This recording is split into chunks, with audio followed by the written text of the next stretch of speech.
حضرت حارثہ رضی اللہ تعالیٰ عنہ سے مروی ہے کہ میں نے رسول اللہ صلی اللہ علیہ وسلم کو فرماتے سنا، صدقہ کرو، اس لیے کہ ایک ایسا زمانہ آنے والا ہے کہ آدمی صدقہ لے کر چلے گا کہ کسی کو دے، مگر جسے وہ صدقہ دیا جائے گا وہ کہے گا اگر تو کل لے آتا تو میں قبول کر لیتا، آج نہیں۔ سنن نسائی حدیث نمبر 2556۔ حضرت ابو موسیٰ رضی اللہ تعالیٰ عنہ سے روایت ہے، نبی صلی اللہ علیہ وسلم نے فرمایا، سفارش کرو، تمہاری سفارش قبول کی جائے گی، اور اللہ تعالیٰ اپنے نبی صلی اللہ علیہ وسلم کی زبانی جو چاہے گا فیصلہ فرمائے گا۔ سنن نسائی حدیث نمبر 2557۔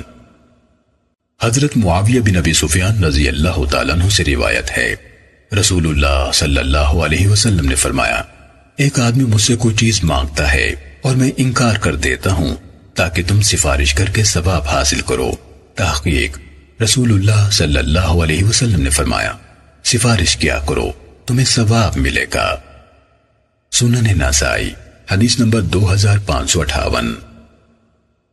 حضرت جابر رضی اللہ تعالیٰ عنہ سے مروی ہے، رسول اللہ صلی اللہ علیہ وسلم نے فرمایا، ایک غیرت وہ ہے جسے اللہ عز و جل پسند فرماتا ہے، اور ایک غیرت وہ ہے جسے اللہ تعالیٰ ناپسند فرماتا ہے۔ اسی طرح ایک فخر وہ ہے جسے اللہ تعالیٰ پسند فرماتا ہے، اور ایک فخر وہ ہے جسے اللہ تعالیٰ ناپسند فرماتا ہے۔ پسندیدہ غیرت وہ ہے جو تہمت کے مقام پر ہو، اور ناپسندیدہ غیرت وہ ہے جو بلا وجہ ہو۔